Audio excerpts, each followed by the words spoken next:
Good morning, all of you, once again. And now we are going to discuss here about the variation in the androecium, that is the male reproductive part of a flower.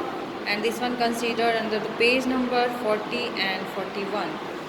So we have to study the variation in the number of stamen, in the position of stamen, and in the stamen, that is the stamens are fused or not. So the first one is number of stamen. The number of stamen may be present one in a flower. Example, some grass. It may be four in number like jacarandus, and it may be present in several dozen like rose. Now the second one is the position of stamen within a flower.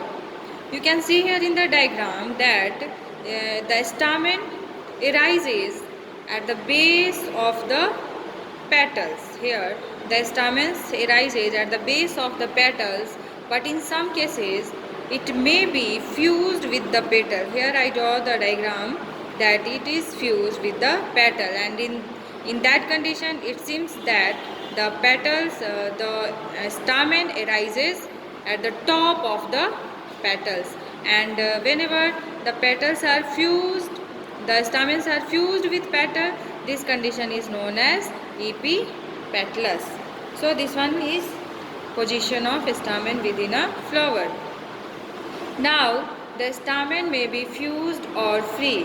So depending upon the stamen, that is it is fused or it is fused, they are categorized into four categories.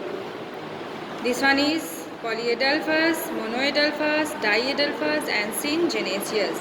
In the condition of polyadelphous, here you can see that there are the filaments are fused to form more than two bundles of fused filaments. In this condition, the filaments are fused to form the number of fused filaments more than two, and this condition is known as polyadelphous. Here anthers are free.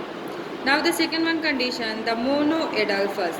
The filament may be fused. You can see here that the some portion of filament are not fused, but some portion are fused. So the filaments may be fused and anthers are free. You can see this diagram clearly that here the anthers are free, but the filaments may be fused. So this condition is known as monoadelphous. Here one bundles of fused filaments present, and this condition is found in case of pea, bean and hibiscus.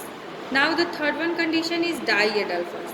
In this condition you can see here that the filaments are fused to form, here the filaments are fused and anther are free. Filaments are united into two bundles. Filaments are united into two bundles and anther remain free. This condition is known as diadelphous, and this condition is found in the case of pea, grams and beans. Now the next one is syngenesious. In this condition, in the condition of syngenesious, here the filaments are free but the anthers are fused. So this all about your variation in the number of androecium. Now we are going to here discuss about the gynoecium. This one is the female reproductive part. Gynoecium